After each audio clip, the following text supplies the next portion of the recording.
दोस्तों जय हिंद। मैं हूं रवि शुक्ला और आप मेरे साथ देख रहे हैं द न्यू भारत।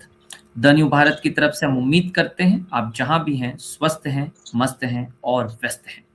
आज की शाम हम एक बार पुनः लेकर के आए हैं टीएनबी महाभारत कथा, जहां बात होती है महाभारत के उन पात्रों की, उन प्रसंगों की जो हमारी आज की और भावी पीढ़ी के लिए नितांत आवश्यक है कि मूल्य के रूप में, प्रेरणा के रूप में उन तक पहुंच चाहिए। सांस्कृतिक और सामाजिक उत्थान के तहत द न्यू भारत और कौशलम ट्रस्ट के संयुक्त तत्वावधान में इस श्रृंखला का आयोजन किया जा रहा है, जो कि प्रस्तुत करती हैं आदरणीय लीना मेहंदले जी, जो कि वरिष्ठ प्रशासिका रही हैं। प्रशासन के साथ में समाज की, संस्कृति की, समाज को कुछ देने के भाव के साथ में जो कार्य कर रही हैं, ऐसी आदरणीय लीना जी का हम द न्यू भारत के इस पटल पर एक बार पुनः स्वागत करते हैं। मैम, स्वागत है आपका। हमारे साथ में साथी जुड़े हुए हैं श्री मधुकर वासुदेव सिधे जी, जो कि रिटायर्ड महाराष्ट्र बैंक के एम्प्लॉय रहे हैं, लेकिन किसी को भी 1 घंटे में शंख बजाने की कला मधुकर जी के पास में है। इन्हें विशेष रूप से शंखवादक के रूप में पूरे महाराष्ट्र में, देश के अन्य हिस्सों में जाना जाता है। हमारे साथ जुड़ते हैं इस कार्यक्रम के शंखनाद के लिए। मधुकर जी, आपका भी स्वागत है। नमस्ते। नमस्ते सर। और आप दोनों के स्वागत के साथ मैं स्वागत करना चाहूंगा उन दर्शकों का जो अभी हमारे साथ जुड़े हैं, जो बाद में इस कार्यक्रम को देखेंगे। हमारा अनुरोध है कि आप इस कार्यक्रम को अपने इष्ट मित्रों के साथ में, अपने मित्र परिवार के साथ में और उन लोगों के साथ साझा करें जो इस तरह के कार्यक्रमों में रुचि रखते हैं। मैं फिर से दोहरा दूं कि आपको फेसबुक पेज लाइक करने या यूट्यूब को सब्सक्राइब करने की कोई आवश्यकता नहीं है। सिर्फ इस कार्यक्रम का प्रसार हो, हमारी यही आपसे गुजारिश है। आइए शंखनाद के साथ में जुड़ते हैं आदरणीय मधुकर जी के साथ में। सर, स्वागत है। नमस्ते सभी श्रोताओं को, रवि जी को और लीना जी को मेरा नमस्ते। नमस्ते। आज पहले प्रार्थना होगी, बाद में शंखनाद होगा और उसके बाद जो श्लोक है वो प्रपन्न पारिजाताय तोत्र वैत्रेक पाणये ज्ञान मुद्राय कृष्णाय गीतामृत दुहे नमः। वसुदेव सुतम देवम कंस चाणूर मर्दनम देवकी परमानंदम कृष्णम वंदे जगद्गुरुम। तो शुरू करते प्रार्थना। शंखादौ चंद्र दैवत्यम कुक्षो वरुण देवता पृष्ठे प्रजापतिश्चैव अग्रे गंगा सरस्वती त्रैलोक्ये यानि तीर्थानि वासुदेवस्य चान्यया शंखे तिष्ठन्ति विप्रेन्द्र तस्मात् शंख प्रपूजये त्वं पुरा सागरोत्पन्नो विष्णुनां विधृतकरे नमितः सर्वदेवेश्च पांचजन्य नमोस्तुते। ओम पांचजन्याय विद्महे पावमानाय धीमहि तन्नः शंख प्रचोदयात्। ओम शंखाय नमः।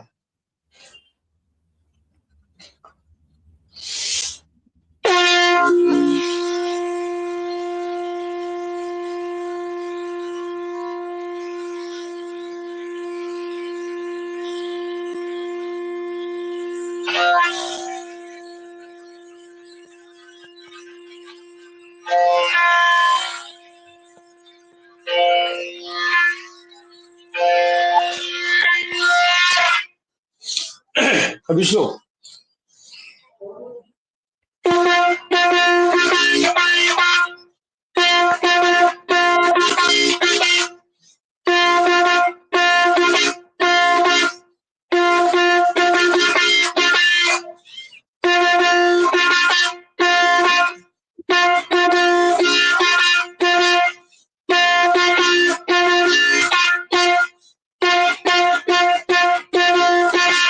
धन्यवाद।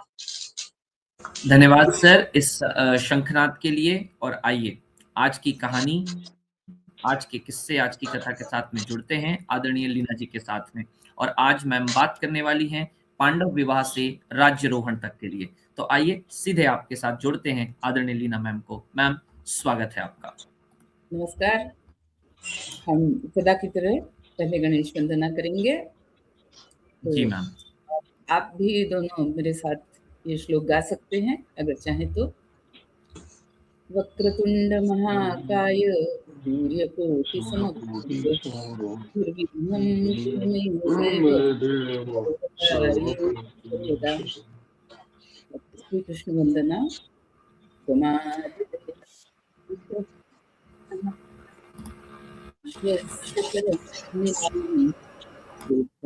वेद्यं च परं च धाम त्वया ततं विश्वमनन्तरूप। तो आज ऐसे रवि हमेशा ही बताते हैं कि ये जो हमारा कथा कथन चल रहा है या एक श्रृंखला चल रही है, तो इसका वो हमेशा बताते हैं कि आप अपने मित्र परिवार में और जो इस तरह के कथाओं को सुनने में रुचि रखते हैं उनके बीच आप इसका प्रचार करिए या समर्थन करिए। लेकिन मैं ये कहूँगी कि जो हमारी अगली पीढ़ी है, युवा पीढ़ी है या बालकों की पीढ़ी है, किशोरों की पीढ़ी है, उन तक ये कथानक आप अवश्य पहुँचाइए। क्योंकि जो सही हमारे ग्रंथों से लिया गया कथानक है, वो अगर हमारे बच्चे नहीं सुनेंगे, तो ये संभव है कि वो कहीं से दूसरी जगह से कोई इसका एक गलत प्रकार से किया गया चित्रण वो सुनेंगे और फिर वे उसी गलत चित्रण से वो संस्कारित रहेंगे। इसलिए उनके लिए ये जानना बहुत आवश्यक है कि ग्रंथ प्रमाण महाभारत कथा क्या है। उसके बाद फिर भले ही वो उसका अपनी तरह से विवेचन करे, वो बात अलग है, लेकिन उन्हें ये पता अवश्य होना चाहिए कि ग्रंथ प्रमाण क्या कहता है। तो इसलिए मेरा ये और एक आग्रह रहेगा कि हमारी युवा पीढ़ी तक और हमारी बाल पीढ़ी तक, किशोर पीढ़ी तक इस कथानक को आप पहुंचाइए। आवश्यक नहीं कि आप उन्हें इस YouTube को देखने के लिए कहें, बल्कि ये जो बातें मैं कह रही हूँ इसी को आप संक्षेप में उनसे बता सकते हैं, या समय-समय पर जैसे कोई प्रसंग उपस्थित होता है तब आप उन्हें इन कथाओं को बता सकते हैं। तो बस इतनी बात के बाद मैं आती हूँ हमारे मूल कथा पर। और वैसे तो देखा जाए कि हम पांडवों के विवाह की बात तो कर चुके हैं। स्वयंवर जो पांडवों ने जीता या अर्जुन ने जीता, द्रौपदी का स्वयंवर, उस कथा को हम सुन चुके हैं। और फिर कैसे पांचों पांडवों का विवाह एक द्रौपदी के साथ हुआ, जो कि उस काल में भी हालांकि बहुत कुछ दृष्टांत दिए गए युधिष्ठिर की ओर से, कुछ दृष्टांत दिए गए व्यास जी की ओर से, जिससे ये पता चले कि हाँ, पूर्व काल में भी कभी इस तरह की घटनाएं हुई हैं जब एक महिला या एक स्त्री कई पतियों के साथ विवाह करती है। लेकिन ये भी मानना पड़ेगा कि ये सामान्य रीति रिवाज नहीं था। तो एक प्रकार से ये एक असामान्य परिस्थिति थी। और अगर हम देखें कि इस परिस्थिति के मूल में ऐसा लगता है आज इंटरप्रिटेशन करते हुए, हालांकि व्यास जी ने ये बात कहीं नहीं कही है ग्रंथ में, लेकिन आज ऐसा लगता है कि कहीं ना कहीं ये बात सबके मन में थी, चाहे वो कुंती रही हो, चाहे वो व्यास जी रहे हों, चाहे वो कृष्ण रहे हों, चाहे वो स्वयं पांडव रहे हों, कि द्रौपदी का विवाह अगर पांचों के साथ होता है तो ये बहुत अधिक संभावना बनती है कि उन पांचों की मैत्री, पांचों का जो एक सहज भ्रातृ भाव है, भ्रातृ प्रेम है, वो सदा बना रहे। और अगर पांचों के साथ विवाह नहीं होता है, किसी एक के साथ, अर्थात या तो अर्जुन के साथ हो या फिर बड़ा भाई होने के नाते युधिष्ठिर के साथ हो, लेकिन फिर भी कहीं ना कहीं उसके कारण विद्वेष हो सकता है। ऐसा लगता है कि ये भावना भी कहीं ना कहीं किसी के मन में हो सकती है। और मुझे ऐसा प्रतीत होता है कि व्यास जी के मन में कहीं ना कहीं ये भावना अवश्य रही होगी, जो उन्होंने आगे चल करके नारद के प्रसंग के माध्यम से हम तक पहुंचाई, कि स्वयं नारद जी भी इस प्रकार की संभावना का विचार करके पांडवों के पास आते हैं। उसे हम थोड़ा बाद में सुनेंगे। लेकिन जब इस प्रकार विवाह के लिए सब लोग तैयार हो जाते हैं और ये निश्चित होता है कि द्रौपदी का विवाह सभी पांडवों के साथ एक एक करके होगा, तो वहां उस समय जो स्वयंवर के लिए जो राजा वगैरह आए थे, उसमें से कुछ राजा तो शीघ्रता से लौट गए थे, कुछ धीरे धीरे लौटने की बात कर रहे थे, कुछ आधे रास्ते में थे, कुछ रुके हुए थे, पांचाल नगरी में कुछ रुके थे, कुछ पांचाल नगरी के बाहर रुके थे।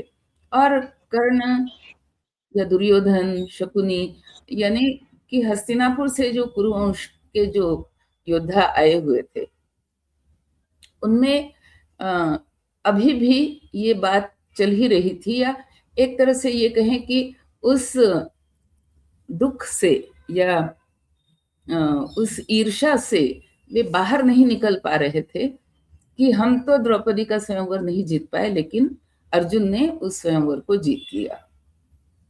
तो यहाँ पर ये कथा आती है जिसकी बात हम पिछले बार भी कर चुके हैं, कि शकुनी ने उस समय सबको ये सलाह दी कि अभी जब सब लोग इस उत्सव में निमग्न है और कोई भी युद्ध के लिए अभी प्रस्तुत नहीं है, तैयार नहीं है, तो यही समय है जब हम द्रुपद पर आक्रमण करके पांडवों का विनाश करें।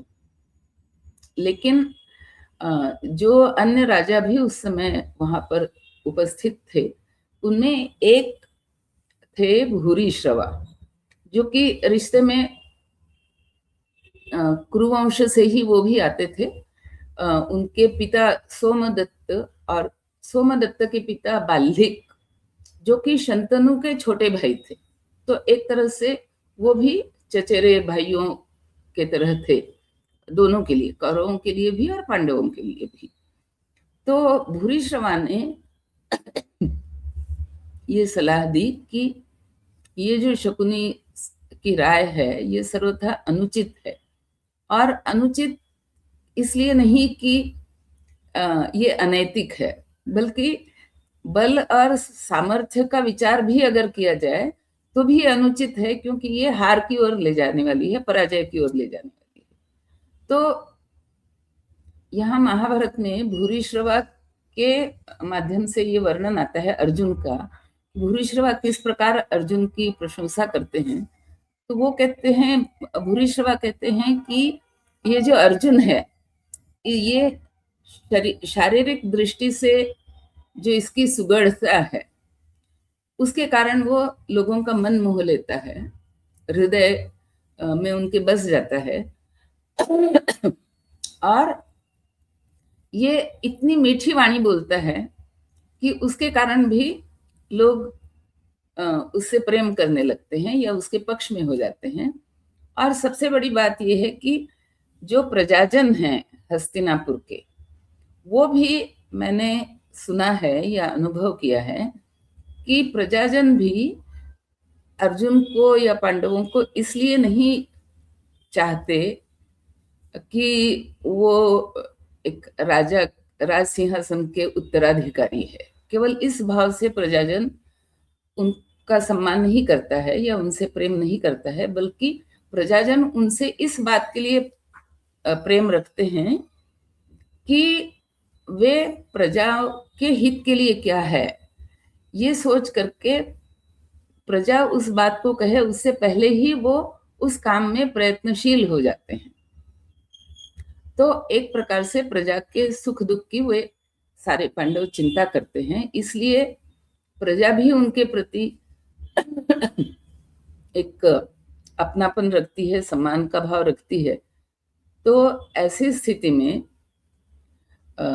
अगर हम द्रुपद पर आज आक्रमण भी करेंगे तो द्रुपद की भी जो प्रजा है वो भी हमारे विरुद्ध में आ जाएगी। और यहाँ इस समय द्रुपद तो अपने पूरे सैन्य के साथ है, स्वयं पांडव स्वतः पराक्रमी हैं, और अभी कृष्ण और बलराम भी यहीं पर हैं, तो वो भी पांडवों का ही पक्ष लेंगे, हमारे पक्ष में कोई नहीं आएगा। इसलिए मेरी राय है कि सब लोग अपने अपने राज्य को लौट जाएं, और दुर्योधन से भूरिश्रवा बताते हैं कि तुम भी अपने राज्य को लौट जाओ, यहाँ पर बखेड़ा खड़ा मत करो।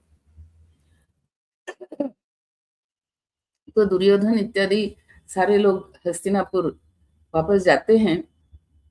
तो वहां पर फिर एक वर्णन आता है, और ये मुझे ये सारी कथा के बीच में ये जो प्रसंग आते हैं, इनका मुझे महत्व इसलिए लगता है कि ये एक मनुष्य के स्वभाव को दर्शाते हैं। और किस प्रकार दर्शाते हैं, तो जब ये दुर्योधन इत्यादि जब हस्तिनापुर लौटते हैं, तो उनके आगमन की सूचना धृतराष्ट्र को तो वैसे तो मिल ही जाती है कि ये लोग लौट आए हैं, लेकिन पूरी सूचना अभी धृतराष्ट्र के पास नहीं पहुंची है। इतने में विदुर धृतराष्ट्र के पास पहुंच करके कहते हैं कि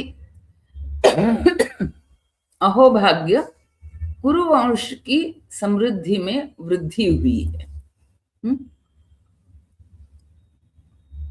तो अब धृतराष्ट्र के मन में स्वाभाविक रूप से ये उसके मन में बात आती है कि दुर्योधन गया था द्रौपदी को जीतने के लिए, और अगर कुरुवंश की समृद्धि में वृद्धि की बात हो रही है, तो इसका अर्थ हुआ कि दुर्योधन ही द्रौपदी को स्वयंवर में जीत करके लौटा है।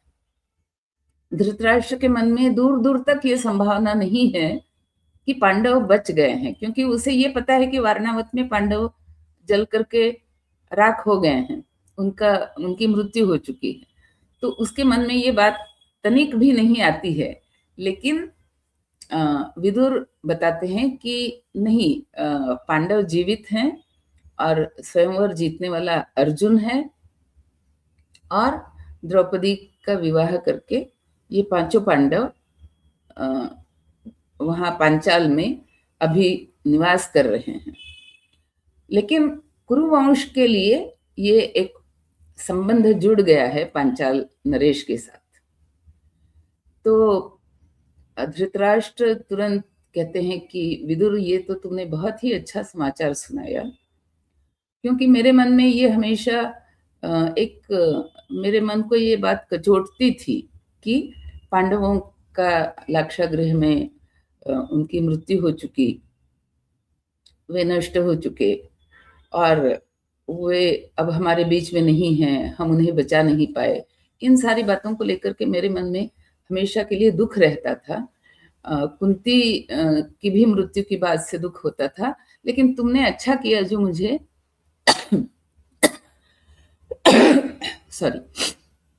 एक ये प्रिय समाचार तुमने मुझे सुनाया कि वे सारे के सारे लोग जीवित हैं। तो मुझे बहुत ही हर्ष हो रहा है इस बात को सुन करके कि वे जीवित हैं।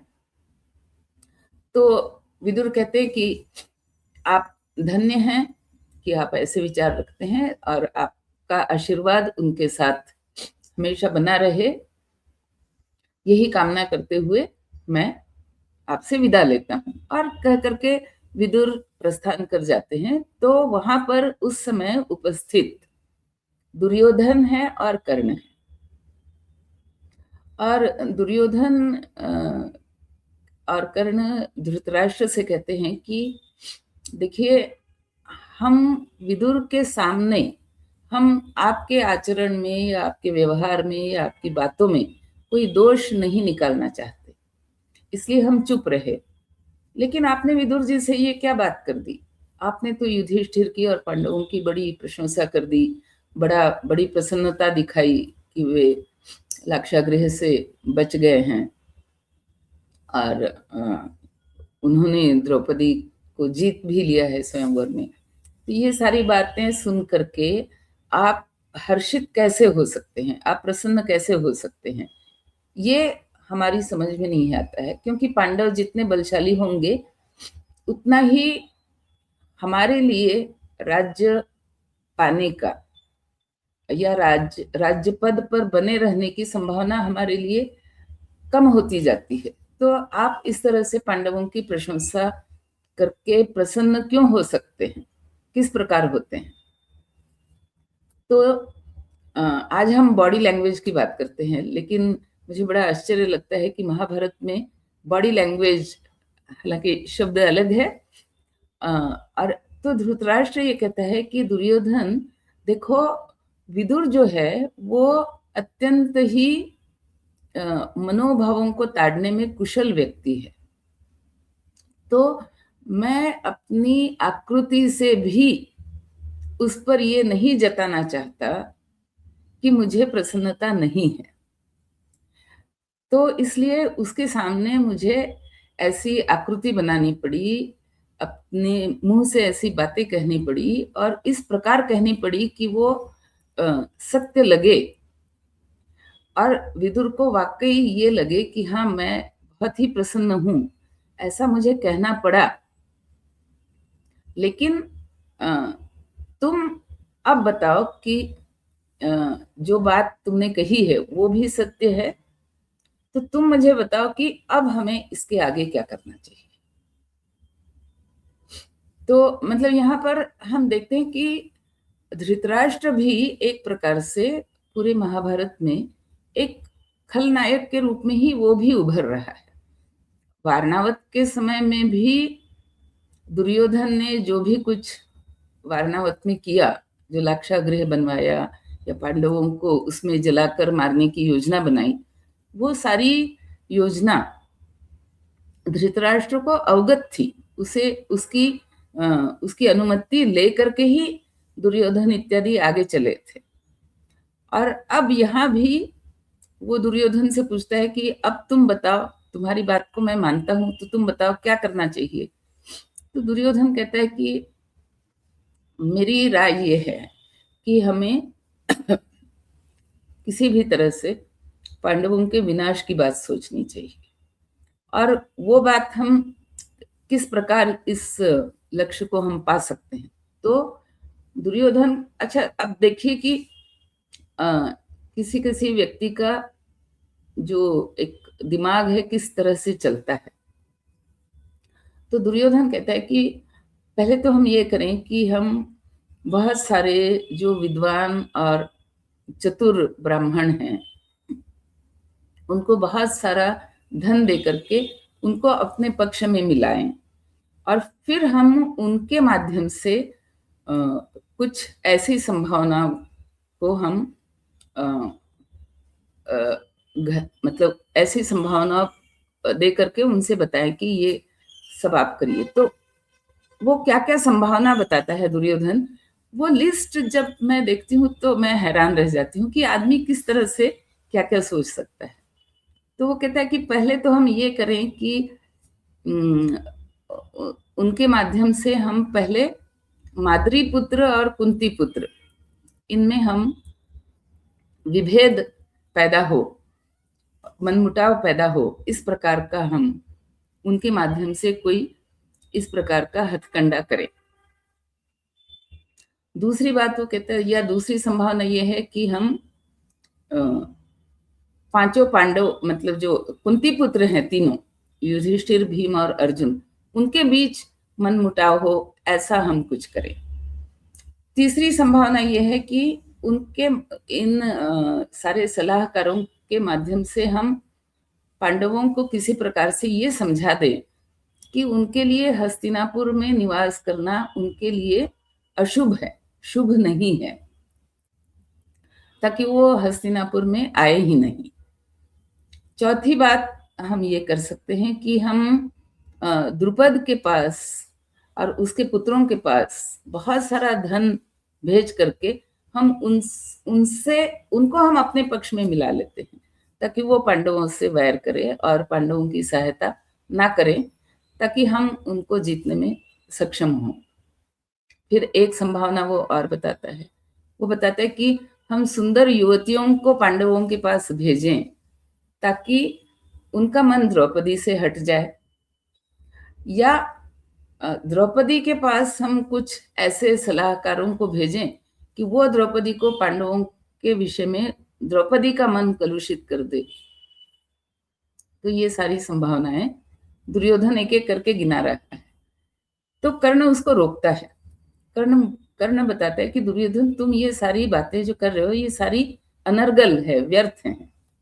इसमें से कुछ भी नहीं होने वाला है। तो बात मेरी मानो कि पांडवों को अगर उनका नाश करना है तो एक ही मार्ग है, और वो है पराक्रम। तो हम अपने पराक्रम से पांडवों को जीतें, या उनका वध करें, या उनको अपने रास्ते से हटाएं, यही उचित है। ये जो बाकी सारी तुम जैसे कहते हैं ना, साम दाम और भेद, इन तीनों से कुछ नहीं होने वाला है। हम केवल पांडवों को अपने पराक्रम से ही हमें पांडवों को परास्त करना चाहिए। तो फिर धृतराष्ट्र कहता है कि लेकिन पांडवों को अपने पराक्रम से यदि परास्त करना हो तो फिर तुम्हें भीष्म और द्रोण की अनुमति की आवश्यकता होगी। तो क्यों ना हम उनको भी बुलाएं और उनसे राय लें। तो जब भीष्म और द्रोण आते हैं, विदुर को भी वापस बुलाया जाता है।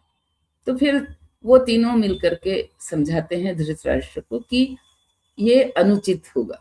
और तीनों ही कहते हैं धृतराष्ट्र से कि देखो, हालांकि हस्तिनापुर में हम रह रहे हैं, तुम रह रहे हो, और तुम्हारे पुत्र भी हस्तिनापुर में रह रहे हैं, लेकिन इसका अर्थ ये नहीं है कि हम तुम्हारे पुत्रों की ओर से ही हमेशा बात करें और पांडवों के प्रति हम उदासीनता दिखाएं। ऐसा नहीं है, हो सकता। हमारे लिए दोनों बराबर हैं।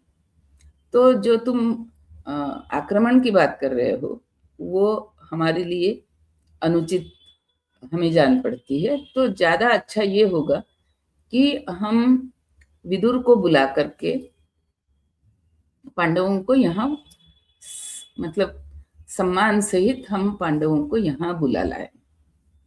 अच्छा हाँ, दुर्योधन ने जो कई सारे विकल्प दिए थे धृतराष्ट्र को, उसमें एक विकल्प ये भी था कि हम पांडवों को यहाँ हस्तिनापुर में बुला लेते हैं और फिर या तो हम भीम को दोबारा मारने का कोई प्रयास करते हैं, या फिर धीरे धीरे एक एक करके पांडवों को ही मारने का हम प्रयास करेंगे। ये भी एक संभावना थी, लेकिन भीष्म और ये धृतराष्ट्र ने स्मरण में रखी थी। तो जब भीष्म कहते हैं कि ये उचित होगा कि तुम पांडवों को वापस बुलाओ और सम्मान सहित बुलाओ, और जैसा तुम या तुम्हारे पुत्र सोचते हैं कि सिंहासन पर उनका अधिकार है, तो उसी तरह से अगर पांडव भी सोचते हो कि सिंहासन पर उनका अधिकार है, तो ये भी अनुचित नहीं है। दोनों अपनी अपनी जगह पर सही हैं। तो ऐसे में तुम्हारे लिए उचित क्या है? तुम ये देखो कि दोनों में बड़ा कौन है वयस में, ज्येष्ठ कौन है? तो ज्येष्ठ पांडु है। पांडु का पुत्र युधिष्ठिर है, वो ज्येष्ठ है। उसके पिता ने ये राज्य यहाँ राज्य किया था और ये पूरा दिग्विजय किया था, तो उसका अधिकार ज्यादा बनता है। खैर, तय होता है तो विदुर जाते हैं पांचाल, पांडवों को वहां से बुला करके ले आते हैं। लेकिन जब पांडव चलने लगते हैं पांचाल से और हस्तिनापुर आने लगते हैं, तो उस समय बलराम और बाकी सारे यदुवंशी लोग तो वापस चले जाते हैं द्वारका, लेकिन कृष्ण कहते हैं कि नहीं, मैं तुम सबों के साथ मैं भी हस्तिनापुर में आऊंगा। तो एक प्रकार से कृष्ण भी एक ये कह सकते हैं हम कि रक्षा कवच बन करके वे पांडवों के साथ, कृष्ण भी हस्तिनापुर में। तो इस प्रकार सारे लोग हस्तिनापुर में आते हैं और जो भी प्रजाजन है वो बहुत ही उत्साह से सबका स्वागत करती है। तो ये देख करके और भी अधिक दुर्योधन वगैरह को बहुत दुख पहुंचता है, या मतलब ईर्ष्या उनकी बढ़ जाती है। तो ठीक है, अब सबकी आगवानी हो गई, सब आपस में एक दूसरे से मिल लिए। तो उस समय उसी समय व्यास जी भी वहां आते हैं और उस समय धृतराष्ट्र को अब दूसरी चिंता सताने लगी है। धृतराष्ट्र को चिंता ये हो रही है कि पांडव जितने अधिक काल तक यहाँ हस्तिनापुर में रहेंगे उतने ही वे प्रजा के लिए प्रिय से प्रियतर होते चलेंगे। तो वो ये कहता है कि वो ये मन में सोचता है कि पांडवों को किसी न किसी प्रकार से जल्दी हस्तिनापुर से विदा करने की आवश्यकता है। तो यानी एक तरह से धृतराष्ट्र भी एक प्रकार से रणनीति में वो भी कुशल ही कहा जाएगा, क्योंकि ये बात उसने किसी और से पूछ करके नहीं कही थी, लेकिन वो विदुर से कहता है कि अब जब युधिष्ठिर यहाँ आ ही गया है तो तुम ऐसा करो कि सारे विद्वानों को बुलाओ, ब्राह्मणों को बुलाओ और इसके अभिषेक की तैयारी करो। अभिषेक, हाँ, राज्याभिषेक नहीं, अभिषेक की तैयारी करो। और वो फिर युधिष्ठिर से कहता है कि देखो, तुम यदि हस्तिनापुर में रहे तो मुझे डर है कि मेरे पुत्र और तुम पांचों भाई, तुम में आपस में वैर बना रहेगा। तो मेरी राय है कि तुम खांडव प्रस्थ में चले जाओ और तुम वहां पर आधा राज्य लेकर के तुम खांडव प्रस्थ में आराम से रहो, वहां राज्य करो और हस्तिनापुर में आधा राज्य हमारे पास रहे। और ये तुम आज ही, जब तुम्हारा अभिषेक हो रहा है तो अभिषेक के बाद तुरंत तुम प्रस्थान कर जाओ खांडव प्रस्थ के लिए। तो और आगे वो ये भी बताता है कि हालांकि आज ऐसा तुम्हें लगेगा कि खांडव प्रस्थ तो बिल्कुल एक निबिड़ वन में बदल चुका है, लेकिन एक समय ऐसा था जब हमारे पूर्वज नहुष या पुरु या ययाति, ये सारे जो थे ये खांडव प्रस्थ से ही अपना राज्य चलाया करते थे।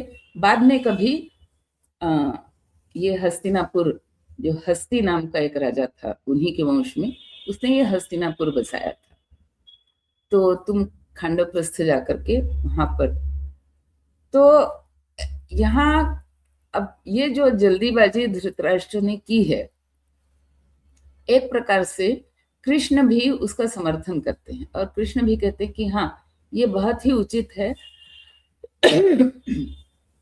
और अभी जब युधिष्ठिर का अभिषेक हो तो फिर उन्हीं गीले वस्त्रों में ही युधिष्ठिर को प्रयाण करना चाहिए खांडव प्रस्थ जाने के लिए, ताकि ये जो अभिषेक यहाँ हो रहा है वो वहां जाकर के सफल हो सके और युधिष्ठिर को वहां पर एक अच्छा शासन अपना चलाने की एक प्रकार से उसका एक अवसर मिले।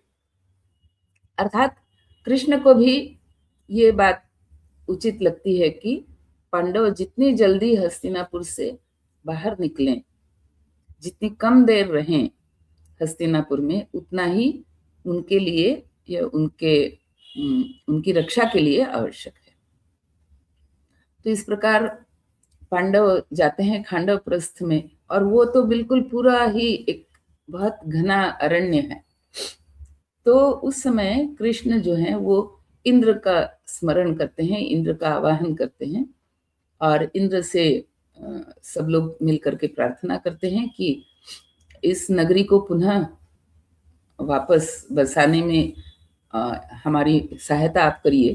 तो इंद्र विश्वकर्मा को बुलाते हैं, जो उनका स्थापत्य कला का विशेषज्ञ, आज की तारीख में हम कह सकते हैं कि वो आर्किटेक्ट भी है, वो बिल्डर भी है, वो कारागिर भी है, सब कुछ वन इन ऑल।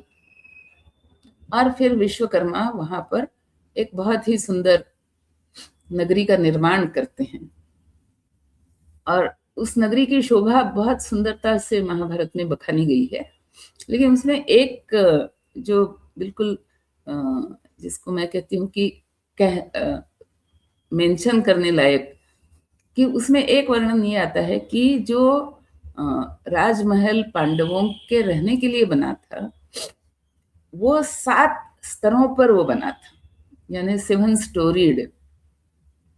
तो और ऐसे कई अन्य भी भवन वगैरह थे। और सबसे बड़ी बात ये कि ये सारा जब निर्माण कार्य हो रहा था, तो ना केवल कई कुशल स्थापत्य कला के विशेषज्ञ या शिल्पी वहां पर आए, कई व्यापारी वहां पर आए, कई प्रजाजन वहां पर आए, कई अलग अलग तरह के व्यवसाय करने वाले लोग अपनी स्वयं की ही प्रेरणा से वहां आते गए। और वे जब नगर का निर्माण कार्य हो रहा है तब भी, और निर्माण कार्य हो चुकने के बाद भी, वे एक प्रकार से उस पूरे राज्य को संपन्न करते चले गए। और चूंकि इंद्र की सहायता से ये पूरा नगर बसाया गया था, क्योंकि खांडव वन तो बहुत विस्तीर्ण है, लेकिन उसके एक हिस्से में ये पूरी नगरी को बसाया गया। तो उस नगरी का नाम पड़ा इंद्रप्रस्थ, जो कि हम आज भी दिल्ली को हम इंद्रप्रस्थ के नाम से हम पुकारते हैं। दिल्ली में इंद्रप्रस्थ के नाम से कई बातें बनी हुई हैं। वो एक प्रकार से एक प्रमाण है, जो कि हम ये देखते हैं कि जब हम अपने इतिहास के प्रमाणों की बात करते हैं, तो जहां पर मुझे लगता है कि हमारे स्वतंत्रता के बाद के जो हमारे कुछ कई इतिहासकार थे, कदाचित आज तक भी वे सदा केवल जो आर्कियोलॉजी सर्वे से और खनन से जो निकलता है प्रमाण, उसी को मानते हैं। जैसे मोहनजोदाड़ो का उत्खनन हुआ है ना, और दूसरे कई स्थानों का उत्खनन हुआ, तो वहां से अगर कुछ वस्तुएं निकलती हैं, कुछ प्रमाण निकलते हैं, तब तो इतिहासकार उसे मानते हैं। लेकिन हमारे ग्रंथों में जो बातें लिखी गई हैं, उनकी कई बातों से हमें एक ज्योग्राफिकल प्रमाण भी मिलते हैं। उसको हमारे आज के इतिहासकार जो हैं वो उसको इग्नोर करते हैं। इसी प्रकार हमारी जो लोक कलाएं हैं, या लोक जिसको लोक साहित्य कहेंगे, यानी जो लोक कथाएं हैं या जो लोक गीत हैं, उस परंपरा में जो कथाएं या जो गीत गाए जाते हैं, जो कथाएं कही जाती हैं, वो भी एक बहुत बड़े प्रमाण का काम करती हैं। लेकिन हमारे देश में जो इतिहासकार हैं वो इन प्रमाणों को नहीं मानते। तो ये एक मैं सोचती हूँ कि हमारी शिक्षा प्रणाली जो है उसमें कई जो कमियां हैं, उसमें एक कमी ये भी है कि हम होलिस्टिकली हम विचार करना नहीं सीखते, ना किसी को सीखने देते हैं, ना किसी को मानने देते हैं। तो जो हमारे इतिहासकार है वो केवल एकांगी विचार जिसको हम कहते हैं, कि अगर उत्खनन से कोई प्रमाण निकला हो तो हम उसको मानेंगे।